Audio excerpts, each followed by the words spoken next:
شروع اللہ کے نام سے جو بڑا مہربان نہایت رحم والا ہے۔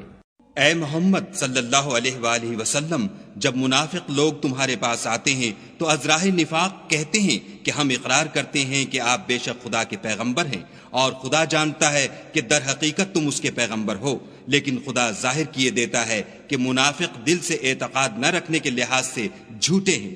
انہوں نے اپنی قسموں کو ڈھال بنا رکھا ہے اور ان کے ذریعے سے لوگوں کو راہ خدا سے روک رہے ہیں۔ کچھ شک نہیں کہ جو کام یہ کرتے ہیں برے ہیں۔ یہ اس لیے کہ یہ پہلے تو ایمان لائے پھر کافر ہو گئے تو ان کے دلوں پر مہر لگا دی گئی، سو اب یہ سمجھتے ہی نہیں۔ اور جب تم ان کے تناسب اعضا کو دیکھتے ہو تو ان کے جسم تمہیں کیا ہی اچھے معلوم ہوتے ہیں، اور جب وہ گفتگو کرتے ہیں تو تم ان کی تقریر کو توجہ سے سنتے ہو، گویا لکڑیاں ہیں جو دیواروں سے لگائی گئی ہیں، بزدل ایسے کہ ہر زور کی آواز کو سمجھیں کہ ان پر بلا آئی۔ یہ تمہارے دشمن ہیں، ان سے بے خوف نہ رہنا، خدا ان کو ہلاک کرے، یہ کہاں بہ کے پھرتے ہیں۔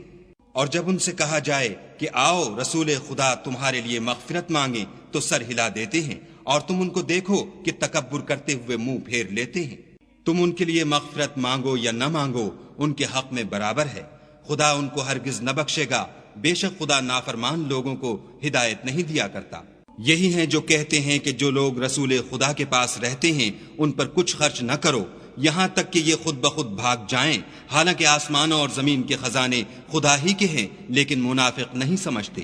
کہتے ہیں کہ اگر ہم لوٹ کر مدینے پہنچے تو عزت والے ذلیل لوگوں کو وہاں سے نکال باہر کریں گے، حالانکہ عزت خدا کی ہے اور اس کے رسول کی اور مومنوں کی، لیکن منافق نہیں جانتے۔